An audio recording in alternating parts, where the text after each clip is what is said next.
Good morning all of you. आज मैं global students को इसी बात को लेकर एड्रेस करूँगा। लैंग्वेज प्रोफिशिएंसी की बात करूँगा।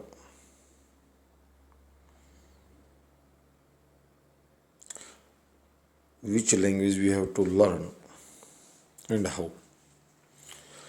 किस भाषा को सीखें और कैसे सीखा जाए। सीखने की कला में शिक्षा की बातें तो की जाती हैं,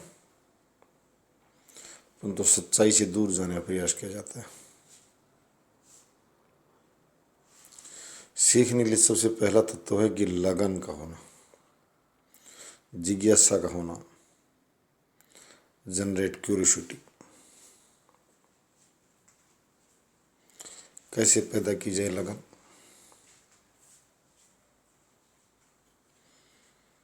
और जब जिज्ञासा पैदा हो जाती है, उत्पन्न हो जाती है,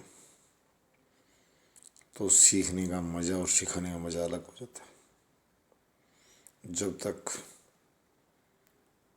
जिज्ञासा पैदा न हो, निरस्ता पैदा होती है, वावपन आता है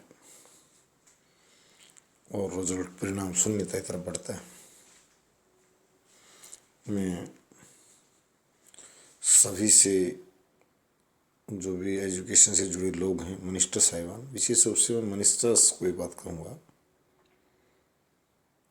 एशियन, अफ्रीकन, लैटिन अमेरिकन जो डेवलपिंग कंट्रीज़ का तमगा जिन पर है, उनके मंत्रियों में एक बड़ी कमी है। नीति निर्माण काम सरकारें करती हैं। हमने जब निदेशकों से बात की, वो कहते हैं सर मैं इतना कॉम्पिटेंट आदमी नहीं हूँ कि पॉलिसी बना सकूँ, पॉलिसी लागू करता हूँ। अगर कहेंगे ये यहाँ जो एग्ज़ाम जो है हाउस एग्ज़ाम लगे तो हाउस एग्ज़ाम लगा दूँगा, और कहेंगे कोई एग्ज़ाम नहीं लगाऊँगा। मीन्स पॉलिसी मेकर्स गवर्नमेंट होती है, चाहे वो राजतंत्रात्मक व्यवस्था हो, चाहे लोकतंत्र में, यानी किसी प्रकार की शासन व्यवस्था हो, प्रधान लक्ष्य से जो प्राइम या मेजर जो ऑब्जेक्ट जो है, वो पॉलिसी फॉर्मेशन का काम सरकारें करती हैं, मैं कहना चाहता हूँ।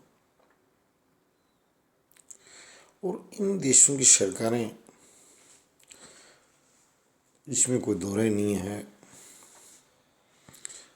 पता नहीं क्यों शर्मिंदगी महसूस करती हैं। लाहौर, दिल्ली, कोलंबो, तेहरान, इन शहरों के बच्चे को विदेश जाने की आवश्यकता पड़ गई। किस प्रकार की शिक्षा की आवश्यकता महसूस कर रहा है, किस प्रकार की भाषा सीखने की आवश्यकता महसूस कर रहा है। मैं आज एक तो लैंग्वेज पर बताना चाहूँगा। और ये कई बार मैं कहता हूँ, ये विकसित देशों जो प्रेस जो हैं, ये कोई खास प्रेस की भूमिका में है भी नहीं। इनको भी सीखना पड़ेगा। ये बहुत पुरातन व्यवस्था जो है, दरबार पंजीपतियों के मुनि, मुसलमान ने संस्कृत में डिग्री ले ली, हिंदू ने अरबी में डिग्री ले ली। भैया भाषा किसी गुलाम थोड़ी होती है यार, कहाँ से सीख के आया तो लिख के और गलत प्रचारित कर रहा है। भाषाएं आप रशियन सीखें, आप फ्रेंच सीखें, इंग्लिश सीखें, हिंदी सीखें। और जो हिंदी के पत्रकार हैं उनको तो विशेष रूप से कहूँगा, हमारी राष्ट्रभाषा और गौरव की जो पहचान है, उसके प्रचार प्रसार में अच्छी बातें लिखें। भाषा सबसे पहले तो ये देखना कि वहाँ की स्थानीय मांग क्या है, ये बड़ी बात है। हम विदेश जाते यूरोप में, इन जब ग्लोबल बातें की जाती है, जैसे मैं भी बोल रहा हूँ, ये एशियन कुछ कंट्रीज़ के लोग भी समझ सकते हैं। जब हम यूरोप में घुसें तो वहाँ इंग्लिश लैंग्वेज की बात बढ़ जाती है। हालांकि फ्रेंच और रशियन ये उनके देशों, जापानीज उनकी भाषा, but English is a global language. उत्तर भारत में आदमी को राजनेता बनने के लिए मराठी, कन्नड़, मलयालम छोड़कर, गुजराती छोड़कर हिंदी बोलना पड़ता है, क्योंकि भारत में डोमिनेटिंग लैंग्वेज जो हो हिंदी है। 350 के आंकड़े पार कर जाती है। लोकसभा क्षेत्र की यदि बात की जाए तो 70% क्षेत्र में लोग हिंदी समझते हैं। बंगाल में जाकर हिंदी का दबदबा जारी रहता है, परंतु वो नहीं बचता जो बिहार तक। बिहार और बंगाल सीमावर्ती हैं, परंतु उड़ियन लोग और बिहारी लोग बिहारी तो हिंदी ही पसंद करते हैं बोलना, अच्छी हिंदी बोल लेते हैं बिहार प्रदेश के लोग, पर बंगाल में जाकर थोड़ी समस्या है। तो मैं कह रहा हूँ कि हिंदी थोड़ा सा क्षेत्र अगर छोड़ दिया जाए तो हिंदी का बोलबाला पूरे भारत में बढ़ ही रहा है और विदेशों तक बढ़े। भाषा सीखने की जिज्ञासा पैदा की जाए। आजकल ऐप्स बड़े सहायक हैं, मैं उसी पर कहना चाहता हूँ। लोगों को अपनी नॉलेज अपडेट करने के लिए सॉफ्टवेयर ज़्यादा से ज़्यादा इस क्षेत्र में काम करेगा। ई लर्निंग का दौर आ गया है, ये टीचिंग का दौर है। टीचर स्कूलों की आवश्यकता मैं कह रहा हूँ कि संख्या बहुत, तभी उन टीचर्स और स्कूलिंग की आवश्यकता पड़ेगी जो ऑनलाइन टीचिंग जानते हों, अच्छे से अच्छे सिलेबस और लेक्चर डिलीवर कर सकते हैं। वो बातें की कहानियाँ सुनाकर अपनी जीवन की 2 बातें बताकर कक्षा कालांत से अध्यापक का भारा जाना, वो दौर नहीं रहेगा। आज टीचर भी नज़रों के नीचे काम करेगा। अलग अलग ऐप्स पर अलग ई लर्निंग पोर्टल बच्चे जा रहे हैं, तो लैंग्वेज ज़्यादा से ज़्यादा सीखें और टीचर भी अपने आप को अपडेट कर लें। टीचिंग फीडबैक अब सामने से आएगा। पॉलिटिशियंस और टीचर्स और बिजनेसमैन को मैं कह रहा हूँ कि यही एक दौर बदला है। बिजनेसमैन ने बताया कि कोई सुप्रीम नहीं है, सुप्रीम जो है वो कस्टमर हैं, उनसे फीडबैक लिया जाए, क्या चाहते कितनी सेवा संतुष्ट और सुधार किया जाए।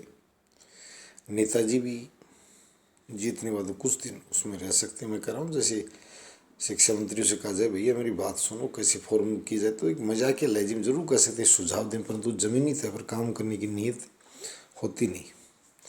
महिला विश्वविद्यालय के उन्होंने कहा था दयानंद सरस्वती जी के आदर्शों आगे बढ़ाने के लिए जो अभियान हमने चला रखा है राष्ट्रभाषा के विकास के लिए भी और बालिकाओं की सुरक्षा और सम्मान के लिए, तो लोग बेटी पढ़ाओ का नारा तो जरूर देना चाहते हैं, परंतु जब उनसे कहा जाए तो अधिकारी तो वहीं गुनगुनाना शुरू कर देते हैं, मुख्य सचिव स्तर के, उपायुक्त स्तर के, कि सर मैं कम्पिटेंट अथॉरिटी नहीं हूँ। इस तरह के फैसले सीएम साहब लेते हैं, पीएम साहब लेते हैं, ईएम साहब लेते हैं।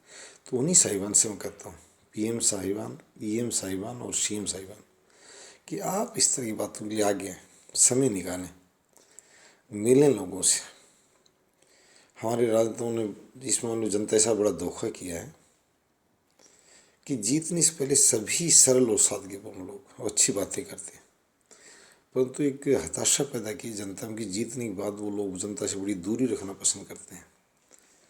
इतना सुपर स्मार्ट बनना और स्मार्ट से काम नहीं चला है कि मैं बहुत चतुर आदमी और मुझे इन लोगों से दूर रखा जाए। चलन है यहाँ का, एक की गलती नहीं है। मैंने कहा था यहाँ कोई आम नहीं है, यहाँ सिर्फ अदाकार और कलाकारी, इन्होंने भी लोकतांत्रिक व्यवस्था से पढ़ी नहीं, सीखी नहीं, ऑनलाइन नहीं आना चाहते किसी सामान्य आदमी से बात करने के लिए। आम आदमी लोकतंत्र में सभी आम होते हैं, बताने की जरूरत नहीं है किसी को कि मैं आम हूँ। आम बने, आम व्यवस्था डेवलप करें और सीखने की प्रवृत्ति कैसे बढ़ाई जाए, पुरस्कार देकर या पद देकर एक जिज्ञासा पैदा करने की, लगन पैदा करने की ज़रूरत है कि आप अगर ये प्राप्त कर लोगे तो आपको ये होगा, ये करने पर ये मिलेगा। ये मैनेजमेंट की थ्योरी, प्रबंधन की थ्योरी है, टिट फॉर टैट, कि मैं अगर ये करूँगा तो मुझे ये मिलेगा, इस शैक्षिक स्तर को हासिल करने में मुझे पद मिलेगा, पुरस्कार मिलेगा। दौड़ लगाते हैं, लगभग देख लीजिएगा। तो मैं यही कहूँगा, शिक्षा की गुणवत्ता, और जब तक ग्लोबलाइजेशन, जब तक आप वैश्विक धमक नहीं दिखा देते हैं कि आपके देश में पढ़ने के लिए विदेशी लोग लालायत, तब तक आप अपने आप को कहीं श्रेष्ठ नहीं कर सकते। जब तक आपकी हेल्थ सर्विसेज लेने के लिए लोग नहीं तरस रहे हों, लाइन में नहीं खड़े हूँ। मैं भारत को तो विशेष रूप से हमारे यहाँ जो नेताजी हैं ये कहना चाहते हैं, हमारे इस देश को, एशियन कंट्रीज, चाइना भी हमारी तरफ देखिए शिक्षा लिए, चाइना पड़ोसी देश है, मत दौड़ो अमेरिका और यूरोप बाद में जाना, सस्ती इकोनॉमी का लाभ उठाएं, ये बताएं कि हमारे यहाँ उन लोगों की मुद्रा का मूल्य ज़्यादा है कंपेरेटिवली टू यूएसए, सस्ती शिक्षा, अफ्रीकन और एशियन देश जो हम नज़दीक भी, उनमें संस्कृति मिलती है, काली नस्लें जिनको कहा जाता है एशियन अफ्रीकन्स को, हम काले एक हो जाए। आज मेरा यही कहना है, कालो हम एक भाषा बोलेंगे, हमें बोलनी आती है, हिंदी नहीं उर्दू बोल लेंगे, हम अफ्रीकन में बोल लेंगे, जो जगह कांगो की कोई भाषा हम सीख लेंगे, कोई दिक्कत नहीं है। अफ्रीकन और एशियंस को उन देशों में काला कहा जाता है, अमेरिका में आज भी, जैसे अंग्रेज भारतीयों को कहते थे, भारतीय नहीं, काले उनकी नज़रों में सभी अफ्रीकन और एशियन है। और आज मेरा ये नारा है, भाषा सीख लो सब एक दूसरी मिलकर, न में बंगला सीमाओं से नहीं रुकती है, हमारे बंगाल से होती हुई बांग्लादेश भी जाती है, सभी बोलते हैं, सभी जाति और मजहब के लोग बोलते हैं बंगला। तो मैं यही कहूँगा कि भाषाएं ज़्यादा सीखें। अगर राजस्थान का बच्चा मलयालम सीखता तो हमें खुशी होगी, जिज्ञासा बढ़े। कई बार मैं देखता हूँ कि मजाक के लहजे में कुछ लोग पंजाबी सीखते हैं, कैसे बड़ी अच्छी लगती है। थैचर साहब के साथ कहा जाता, हमारे पूर्व राष्ट्रपति ज्ञानी जैल सिंह जी गए थे, तो थैचर ने कहा था कि आप मुझे पंजाबी में बोलकर सुनाओ, I like the language the most. अंग्रेजी तो बोलती रहती, मुझे पंजाबी अच्छी लगी, स्वीट लैंग्वेज। इंग्लिश के लिए कहा जाता था स्मार्ट लैंग्वेज, और पंजाबी और राजस्थानी गुजराती के बारे में कहा जाता है स्वीट लैंग्वेज। तो स्वीट लैंग्वेजेस का प्रचलन बढ़े, चाहते हैं आज के लोग इस दौर में कि हम स्वीट लैंग्वेज सीखें, स्मार्ट से स्वीट का महत्व ज़्यादा है। तो स्वीट लैंग्वेजेस को प्रमोट करें सरकारी में, और ढेर सारे पुरस्कार घोषणा करें उनके प्रमोशन के लिए। इसके में राजस्थान, गुजरात और विशेष रूप से पंजाब सरकार से विशेष रूप करूँ, और दूसरे राज्यों से भी अपनी ओरिजिनल लैंग्वेजेस को बढ़ाना चाहते हैं, तो आप आगे आइए। आपकी भाषा क्यों आप मलयालम को एक प्रदेश में रोक रहे हो? आने दीजिए, पूरे भारत में भी वेलकम। हम चाहते हैं कि मलयालम में पानी क्या वो सिखाया जाता है, खूब सिखाएं और प्रचार करें और पुरस्कार दें। आप अपनी भाषा के विस्तार के लिए कार्य करें, इसके लिए हम आपको शुभकामनाएं प्रेषित करें अग्रिम रूप से कि भाषाओं के विकास पर जोर दिया जाए। धन्यवाद।